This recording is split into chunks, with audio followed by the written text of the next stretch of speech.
Students, good morning to all of you.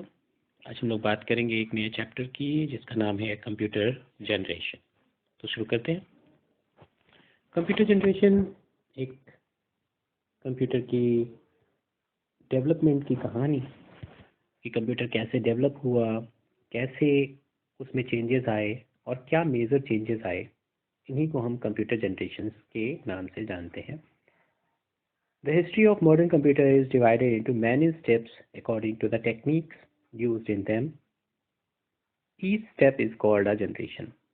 तो modern computer में जो बड़े बड़े चेंजेस आए जिनके कारण उनकी टेक्निक्स में बदलाव आया, बनावट में बदलाव आया, वर्किंग में बदलाव आया, उनको हम कंप्यूटर जनरेशन्स के नाम से जानते हैं। Till now, 5 generations of computer have come into existence. Features of computer of these generations are described below. अब अभी हम लोग 5 generations के बारे में बात करते हैं कि 5 generations होती हैं और first generation, second generation, third generation में क्या बदलाव आए उनके बारे में हम लोग देखने वाले हैं। तो फर्स्ट जनरेशन जो कंप्यूटर है उसे हम कहते हैं सबसे इनिशियल कंप्यूटर्स जो बहुत बड़े साइज में थे और उनमें बहुत ज़्यादा हीट जनरेट करते थे। वो हीट जनरेट करने के कारण उनके लिए एसी की ज़रूरत पड़ती थी, पूरा चैम्बर एसी करना पड़ता था और उसके लिए हमें जनरेटर्स या पावर हाउस की ज़रूरत पड़ती थी ताकि लगातार टेम्परेचर मेंटेन रहे। The time of computer generation is considered from 1946 to 1955। लगभग 10 साल का एक ड्यूरेशन जो कि 1946 से 1955 के बीच में माना गया है, ये फर्स्ट जनरेशन था। In this computers vacuum tube were used. यहाँ पर वैक्यूम ट्यूब का यूज़ किया जाता था। These computers were very big in size and generate so much heat and air conditions was necessary requirement. These were also very slow in speed and capability of storing the data was very limited. उस समय जब ये first generation के computer थे, vacuum tube को processor के तौर पे यूज़ किया जाता था। उसके अलावा बहुत ज़्यादा हीट जनरेट होती थी, बहुत ज़्यादा इलेक्ट्रिसिटी की ज़रूरत होती थी, एसी की ज़रूरत पड़ती थी, चैम्बर की, एसी चैम्बर की ज़रूरत पड़ती थी और इनकी स्पीड बहुत लिमिटेड थी और कैलकुलेशंस भी बहुत लिमिटेड था। खास कैलकुलेशंस के लिए ही बनाए गए थे। ये इन्हें कंप्यूटर ना कह के कैलकुलेटर कहें तो ज़्यादा आपको सही होगा। These consumed a lot of electricity. Name of some of main computers of these generations were ENIAC, EDSEC, EDVAC, UNIVAC, UNIVAC 1 and UNIVAC 2, Mark 2, Mark 3, IBM 701, ETC means etc. etc. तो IBM सबसे पुरानी company जो कि computer की field में है। उसके अलावा हर कंपनी को किसी रिसर्च सेंटर में बनाया गया और उसे खास पर्पस के लिए, खासकर कैलकुलेशंस के लिए डिज़ाइन किया गया था। बाद में इन्होंने शेप बदली और इनका अलग अलग वर्क भी स्टार्ट हुआ। तो फर्स्ट जनरेशन में ये जो कंप्यूटर थे बहुत बड़े साइज में। फिर सेकेंड जनरेशन आई, सेकेंड जनरेशन में बदलाव हुआ, तभी ये सेकेंड जनरेशन आई। फर्स्ट जनरेशन से सेकेंड जनरेशन में क्या बदलाव हुआ? The time of computer of this generation is considered from 1955 to 1965। ये भी 10 ईयर्स का लगभग duration. In these computers transistor were used in place of vacuum tube. Vacuum tube को ट्रांजिस्टर ने रिप्लेस कर दिया जिससे उनकी साइज छोटी हो गई। Computer of this generation were comparatively smaller in size and faster in speed. उनकी साइज छोटी हो गई, स्पेस कम था, ट्रैक छोटा हो गया, जिसके कारण उनको एक जगह से दूसरी जगह पहुंचने में इजी हो गया और ये फास्टर स्पीड इसके कारण इनकी बढ़ गई। And were also more reliable, और इसके कारण इनकी रिलायबिलिटी भी बढ़ गई। They consumed less electricity, generated less heat, still air condition was required.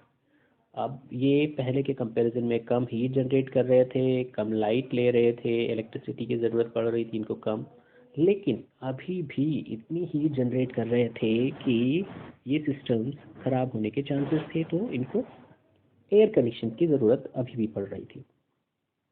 Input-output device in computer of this generation were very convenient and it was easy to store data and get result. यहाँ पर जो storing के लिए device use किया गया उसे हम magnetic tape के नाम से जानते हैं। मैग्नेटिक टेप, मैग्नेटिक डिस्क इसके बाद आ गई। इसी जनरेशन में मैग्नेटिक डिस्क का भी यूज़ होने लगा था स्टार्टिंग में, लेकिन मैग्नेटिक टेप को ज़्यादा यूज़ किया जाता था एज अ मेमोरी, जबकि फर्स्ट जनरेशन में आपके पंच कार्ड का यूज़ किया जाता था मेमोरी के तौर पर ज़्यादातर। The most famous computer of this generation is IBM 1401 which were very popular, जो कि बहुत पॉपुलर हुआ IBM 1401। इसकी एक पिक्चर आपको यहाँ दी गई है। थर्ड जनरेशन कंप्यूटर, उसके बाद के 10 ईयर्स को थर्ड जनरेशन कंप्यूटर के नाम से जाना जाता है। हाँ, यहाँ पर जो बदलाव आए वो ये थे कि इनमें ट्रांजिस्टर की जगह आईसी ने ले ली। The time of generation of computer is considered from 1965 to 1975. In these computers, integrated circuit, जिसे हम IC के नाम से, और chips were used in place of transistor. Transistor की जगह पर ICs ने ले ली। ट्रांजिस्टर्स को छोटा कर दिया गया। कैपेसिटर, रेजिस्टेंस और इंडक्टर जो थे वो छोटे हो गए और उसके कारण एक छोटे सर्किट पर, एक चिप पर इनको डिज़ाइन किया जाने लगा। और कंप्यूटर की साइज़ छोटी होने के कारण अब उसकी स्पीड भी बढ़ गई और वर्किंग भी बढ़ गई। Due to this their storage capacity increase, उनकी स्टोरेज कैपेसिटी बढ़ गई considerably.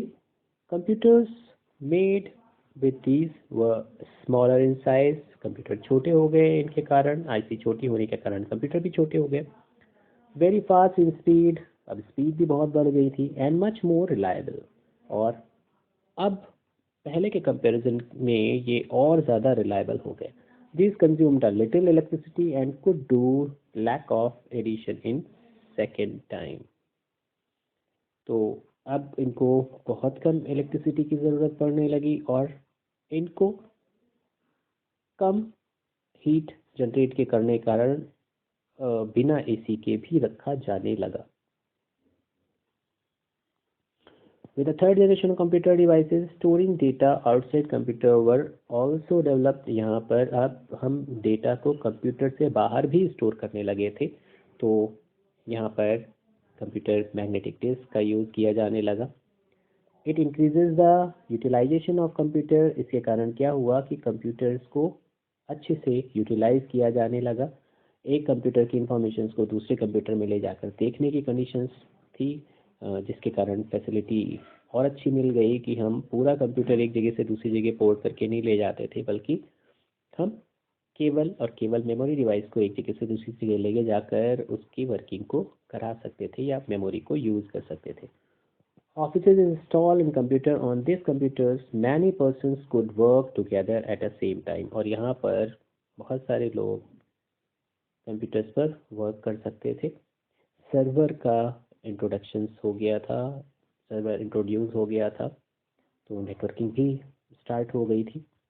Main computers of this generation were IBM 360, IBM 370 series, ICL 1900 and ICL 2900 series, and Braga 5700 and 6700, 7700 series were also introduced. Fourth generation computer, अब बात आती है fourth generation computers की। IC तक आते आते कंप्यूटर्स छोटे हो चुके थे, लेकिन अभी भी कंडीशन ये थी कि इनको एक रूम में रखा जाता था। अब आया फोर्थ जनरेशन कंप्यूटर, जब इसको 1975 से इसके अंदर बदलाव बहुत सारे आए, तो इसका ड्यूरेशन बहुत लंबा कर दिया गया। लगभग 30 इयर्स के ड्यूरेशंस को हम फोर्थ जनरेशन में ही रखते हैं, क्योंकि माइक्रो प्रोसेसर का यूज़ किया जाने लगा और इनके यूज़ के कारण, माइक्रो प्रोसेसर के यूज़ के कारण इन्हें माइक्रो कंप्यूटर बोला गया। ये कंप्यूटर एक टेबल पर रखे जा सकते थे, इनको यूज़ किया जा सकता था सिंगल पर्सन के द्वारा, और इनकी वर्किंग बहुत अच्छी हो गई थी। टेम्परेचर मेंटेन हो गया था, जिसके कारण हम इसमें फ़ैन लगाकर भी काम कर सकते थे सीपीयू में। तो अब एसी की ज़रूरत नहीं पड़ रही थी। ये सारी चीज़ें होने के बाद कंप्यूटर का एक नॉर्मल फॉर्मेट, जिसे हम कहते हैं सबसे अच्छा फॉर्मेट, जो काफ़ी लंबे समय तक इसमें बदलाव थोड़े थोड़े आते रहे, इसे हम कहेंगे फोर्थ जनरेशन कंप्यूटर। बहुत से लोग अभी भी फोर्थ जनरेशन कंप्यूटर को मानते हैं और फिफ्थ जनरेशन स्टार्टिंग मानते हैं, लेकिन 2005 के बाद जो कंप्यूटर्स आए उनमें बहुत बदलाव फिर आए, तो फिफ्थ जनरेशन कंप्यूटर स्टार्ट हुआ। Fourth generation computers micro computers, जो कि एक टेबल पर, it can be placed on the corner of a table, these consume a little electricity and can work normal temperature also। ये बहुत सारी facilities होने के कारण, पॉपुलर होने के कारण ये घरों तक पहुंच गया, ऑफिस तक पहुंच गया, और कंप्यूटर का वर्क यूनिवर्सली होने लगा, पूरे वर्ल्ड में होने लगा। फिर आया fifth generation computer. Fifth generation computers में जो चीज़ें थी वो मोबाइल फ़ोन्स आ गए, उसके अलावा स्मार्टफोन्स आ गए। कंप्यूटर्स जो था वर्चुअलाइजेशंस में चला गया, एआई सिस्टम्स आ गए, आर्टिफिशियल इंटेलिजेंस जिसे हम कहते हैं, जो कि हमारी स्पीच पर भी वर्क करने लगा। रोबोटिक्स आ गए। तो बहुत सारी फील्ड डेवलप हो गई, जिनके कारण हम उसे फिफ्थ जनरेशन कंप्यूटर या एडवांस जनरेशन कंप्यूटर्स भी कहते हैं।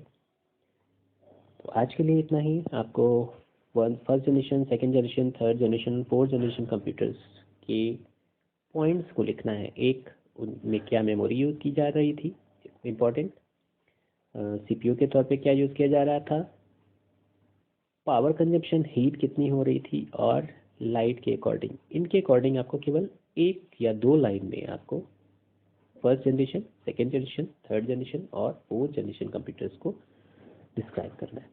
Have a nice day. Thank you.